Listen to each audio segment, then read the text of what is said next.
श्री कृष्ण कहते हैं कि प्रत्येक व्यक्ति इस भौतिक शरीर रूपी रथ पर आरूढ़ है और बुद्धि इसका सारथी है।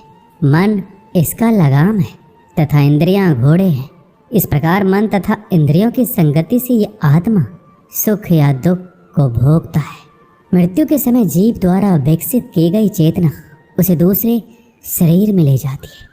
कौन क्या कर रहा है, कैसे कर रहा है, क्यों कर रहा है, इन सब से आप जितना दूर रहेंगे उतना ही आप खुश रहेंगे। अहंकार, घमंड, क्रोध और निष्ठुरता यह ज्ञान से उत्पन्न हुए आसुरी प्रकृति के लोगों के भुन है। इनका त्याग करना ही हमें अच्छा इंसान बनाता है। मोह उसी का करो जिस पर आपका अधिकार है। जिस पर आपका अधिकार ही नहीं है उसका मोह भी नहीं करना चाहिए। विषय वस्तुओं के बारे में सोचते रहने से मनुष्य को उनसे आसक्ति हो जाती है। इससे उनमें कामना यानी इच्छा पैदा होती है और कामनाओं में विघ्न आने से क्रोध की उत्पत्ति होती है। जितना हो सके खामोश रहना ही अच्छा है, क्योंकि सबसे ज़्यादा गुनाह इंसान से उसकी जुबान ही करवाती है। श्री कृष्ण कहते हैं, हे अर्जुन, अपने परम भक्तों जो मेरा स्मरण या चित्त मन से मेरा पूजन करते हैं, मैं व्यक्तिगत रूप से उनके कल्याण का उत्तरदायित्व लेता हूँ। जो लोग भक्ति में श्रद्धा नहीं रखते वो मुझे प्राप्त नहीं कर पाते, अतः वह भौतिक जगत में जन्म मृत्यु के मार्ग पर वापस आते रहते हैं। किसी काम की चिंता करना ठीक है, पर चिंता इतना भी नहीं होना चाहिए कि वह काम ही बिगड़ जाए। अच्छी नीयत से किया गया काम कभी व्यर्थ नहीं जाता और उसका फल आपको जरूर मिलता है।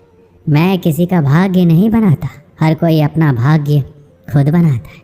आप जो भी कर्म कर रहे हो उसका फल आपको कल प्राप्त होगा, और आज जो आपका भाग्य है वह आपके द्वारा पहले किए गए कर्मों का फल है। तुम्हें सिर्फ अपने कर्म करने का अधिकार है, किंतु कर्म के फलों के तुम अधिकारी नहीं हो। तुम ना तो कभी अपने आप को अपने कर्मों के फलों का कारण मानो, ना ही कर्म ना करने में कभी आसक्त हो जाओ। सही कर्म वो नहीं है जिसके परिणाम हमेशा सही हो, अपितु सही कर्म वो है जिसका उद्देश्य कभी गलत ना हो। पूर्णता के साथ कभी किसी और के जीवन की नकल करके जीने की तुलना में अपने आप को पहचान कर अपूर्ण रूप से जीना बेहतर है। जब भविष्य धुंधला पड़ने लग जाता है तब आपको अपने वर्तमान में ध्यान केंद्रित करने की आवश्यकता है। कोशिश कर, हल निकलेगा, आज नहीं तो कल निकलेगा। जीवन की सबसे बड़ी गलती वही होती है जिस गलती से हम कुछ सीख नहीं पाते हैं। जब हमारा दिमाग यानी कि मन कमज़ोर होता है तो परिस्थितियाँ समस्या बन जाती है, लेकिन जब मन स्थिर होता है तब परिस्थितियाँ चुनौती बन जाती है। जब हमारा मन मजबूत होता है तो परिस्थितियाँ अवसर बन जाती है। मनुष्य की मानवता उसी वक्त नष्ट हो जाती है जब उसे दूसरों के दुख पर हंसी आने लगती है। समय यही सिखाता है कि ज़िंदगी किसी का इंतजार नहीं करती, ना ही किसी के लिए रुक सकती है। मनुष्य को अपने कर्मों के संभावित परिणामों से प्राप्त होने वाली विजय या पराजय, लाभ या हानि, प्रसन्नता या दुख इत्यादि के बारे में सोचकर चिंता से ग्रसित नहीं होना चाहिए। यदि आप अपनी गलतियों से कुछ सीखते हो तो गलतियाँ सीढ़ियाँ हैं, और नहीं सीखते हैं तो गलतियाँ सागर है। निर्णय आपका है, चढ़ना है या डूबना है। समस्या इतनी ताकतवर नहीं होती कि जितना हम उन्हें मान लेते। कभी सुना है कि अंधेरे ने सुबह को होने ही नहीं दिया। गलतियाँ ढूंढना गलत नहीं है, बस शुरुआत खुद से होनी चाहिए। ज़रूरी नहीं हर बार आपके शब्दों को सही समझा जाए, इसलिए कभी कभी चुप रहना ही ज़्यादा बेहतर होता है। जो जितना अधिक शांत होता है वो उतना ही गहराई से अपनी बुद्धि का प्रयोग कर सकता है। सबसे समझदार और स्थिर बुद्धि वाला व्यक्ति वही है जो सफलता मिलने पर अहंकार में नहीं जाता और विफलता में गम में नहीं डूबता। प्रशंसा हो रही हो तो ज़्यादा सावधान रहने की ज़रूरत है। जिसने मन को जीत लिया है उसके लिए मन सर्वश्रेष्ठ मित्र है, किंतु जो ऐसा नहीं कर पाया उसके लिए उसका मन सबसे बड़ा शत्रु बना रहेगा। नकारात्मक विचारों का आना तय है, परंतु ये आप पर निर्भर करता है कि आप उन्हें कितना महत्व देते हैं। याद रखना, बेहतरीन दिनों के लिए बुरे दिनों से लड़ना पड़ता है। जीवन में कुछ भी स्थायी नहीं है, इसके लिए स्वयं को अधिक तनावग्रस्त ना करें, क्योंकि परिस्थितियाँ चाहे कितनी भी खराब हो बदलेगी जरूर। संसार में परेशानी देने वाले की हस्ती कितनी भी बड़ी क्यों ना हो, पर भगवान की कृपा दृष्टि से कभी बड़ी नहीं हो सकती। प्रेरणा का सबसे बड़ा स्रोत आपके अपने विचार हैं, इसलिए बड़ा सोचें। खुद को जीतने के लिए हमेशा प्रेरित करें। जिसने मन को जीत लिया है उसने पहले ही परमात्मा को प्राप्त कर लिया है, क्योंकि उसने शांति प्राप्त कर ली है। ऐसे मनुष्य के लिए सुख दुख, सर्दी गर्मी और मान अपमान एक जैसे होते हैं। मुश्किलें केवल बेहतरीन लोगों के हिस्से में आती हैं, क्योंकि वही लोग उसे बेहतरीन तरीके से अंजाम देने की ताकत रखते हैं। कोई कुछ भी कहे, बस अपने आप को शांत रखो, क्योंकि सूरज का तेज कितना भी क्यों ना हो, समुद्र को सुखा नहीं सकता। जहाँ आपकी कोई कीमत नहीं वहाँ पर रुकना अनुचित है, चाहे किसी का घर हो या किसी का मन। जब कोई हाथ और साथ दोनों ही छोड़ देता है, तब कुदरत कोई ना कोई उंगली पकड़ने वाला भेज देता है, और उन्हीं का नाम कान्हा है। जो मन को नियंत्रित नहीं करते, उनके लिए वह शत्रु के समान कार्य करता है। दुनिया के सामने जीतने वाला विजेता नहीं होता, बल्कि किन रिश्तों के सामने कब और कहाँ पर हारना है ये जानने वाला भी विजेता होता है। जो लोग बुद्धि को छोड़कर भावनाओं में बह जाते हैं, उन्हें हर कोई मूर्ख बना सकता है। जैसे जल में तैरती नाव को तूफान उसे अपने लक्ष्य से दूर ले जाता है, ठीक वैसे ही इंद्रिय सुख मनुष्य को गलत रास्ते की ओर ले जाता है। आपका विश्वास एक पर्वत को भी खिसका सकता है, लेकिन आपके मन का संदेह दूसरा पर्वत खड़ा कर सकता है। हमारा खुद पर विश्वास होना बहुत ही ज़रूरी है, क्योंकि हम अपने रास्ते पर खुद चलते हैं। वक्त कभी भी एक जैसा नहीं रहता। उन्हें भी रोना पड़ता है जो बेवजह दूसरों को रुलाते हैं। अपनी इच्छा शक्ति के माध्यम से अपने आप को नई आकृति प्रदान करें। कभी भी स्वयं को अपनी आत्म इच्छा से अपमानित ना करें। इच्छा एकमात्र स्वयं का मित्र होता है, और इच्छा ही एकमात्र स्वयं का शत्रु है। श्री कृष्ण कहते हैं, खुद को कमज़ोर कभी नहीं समझना चाहिए। अगर आप गिरते हो तो उठने का प्रयास करो, लड़ो और पूरी निष्ठा से अपना कर्तव्य कर्म निभाओ। बाकी सब कुछ मुझ पर छोड़ दो। हो सकता है हर दिन अच्छा ना हो, लेकिन हर दिन में कुछ अच्छा ज़रूर होता है।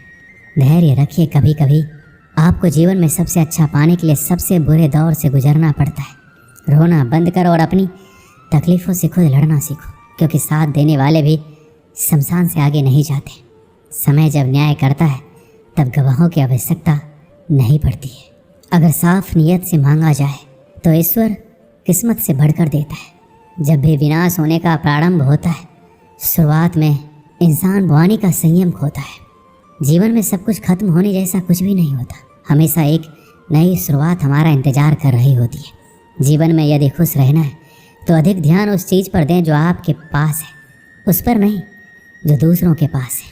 उस दिन हमारी सारी परेशानियां खत्म हो जाएगी, जिस दिन हमें यकीन हो जाएगा कि हमारा सारा काम ईश्वर की मर्जी से होता है। एक समय की बात है, एक राज्य में एक राजा और गूंगे फकीर में गहरी मित्रता थी। राजा फकीर से अपने दिल की हर बात कहता और फकीर मुस्कुराते हुए सुनता। राजा फकीर से अपने दिल की हर बात कहता और फकीर मुस्कुराते हुए सुनता। राजा को उसका साथ इतना भाने लगा कि उसने उसकी रहने की व्यवस्था अपने महल में करवा दी थी। फकीर राजा के साथ महल में रहने लगा। समय गुजरता गया और राजा का प्रेम उसके प्रति बढ़ता गया। एक दिन राजा अपने काफिले के साथ राज्य भ्रमण पर निकला। फकीर भी उसके साथ था। शाम को वह राज्य के अंतिम छोर के गांव की स्थिति जानकर वापस लौट रहे थे। रास्ते में घना जंगल पड़ा।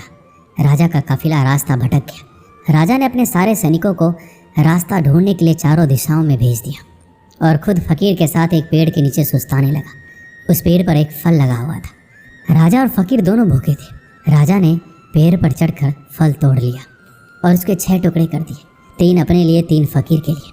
अपनी आदत के अनुसार उसने अपना पहला टुकड़ा फकीर को दिया। फकीर फल खाकर मुस्कुराया और अपना हाथ आगे बढ़ा दिया। राजा ने दूसरा टुकड़ा भी फकीर को दिया। फकीर फल खाकर मुस्कुराया और फिर से अपना हाथ आगे कर दिया। राजा ने उसे तीसरा टुकड़ा भी दे दिया। एक एक करके फकीर 5 टुकड़े खा गया और छठवें के लिए भी आगे हाथ बढ़ा दिया। यह देखकर राजा को बड़ा क्रोध आया। वह बोला, ये मेरा तुम्हारे प्रति प्रेम है कि मैं तुम्हें अपने महल में अपने साथ रखता हूँ, हर सुख सुविधा तुम्हें मुहैया करवाता हूँ, पर आज मुझे पता चल गया कि तुम्हारे दिल में मेरे लिए जरा सा भी प्रेम नहीं है। भूखा मैं भी हूँ, किंतु तुम इतने स्वार्थी हो कि सारा फल खुद खा जाना चाहते हो। तुम्हारी असलियत में जान क्या, आज से हमारी दोस्ती खत्म। अभी इसी वक्त मेरी नज़रों से दूर चले जाओ। यह सुनकर फकीर वहाँ से चला गया। फकीर जाने के बाद राजा फल का आखिरी टुकड़ा खाने लगा। फल को चबाते ही उसने फल थूक दिया। फल इतना कड़वा था कि उसे खाया ही नहीं जा सकता था। राजा को समझ आ गया कि फ़कीर क्यों सारे टुकड़े मांगकर खा जाना चाहता था, क्योंकि फ़कीर राजा से बहुत प्रेम करता था। राजा के दी हर चीज़ वह खुशी खुशी स्वीकार करता था और सदा मुस्कुराता रहता था। इसलिए जब राजा ने उसे फल दिया तो उसने स्वीकार कर लिया और कड़वा होने के बावजूद भी मुस्कुराते हुए खा गया। वह सारे टुकड़े इसलिए मांगकर खा जाना चाहता था ताकि राजा को इस बात का पता नहीं चल सके कि वह उसे कड़वा फल खिला रहा है। जब राजा के दिए गए मीठे फल उसने खुशी खुशी खाए थे तो कड़वा क्यों नहीं खाता। ये बात समझ में आने पर राजा पछताने लगा, मगर अब देर हो चुकी थी। अपने संदेह के कारण वह अपना परम मित्र खो चुका था। इस कहानी से हमें क्या सीख मिलती है? सच्चा दोस्त कभी आपका बुरा नहीं चाहेगा, वह आपको रोकेगा भी आपके भले के लिए। सच्ची दोस्ती हमेशा सहज कर रखे। दोस्ती के फल में संदेह का कीड़ा लग जाए तो उसे खराब होते देर नहीं लगती। इसलिए जब भी दोस्ती करें भरोसे की नींव पर करें। दोस्तों, इस वीडियो में बस इतना ही। मिलते हैं अगली वीडियो में। अपना ख्याल रखिएगा। जय श्री कृष्ण।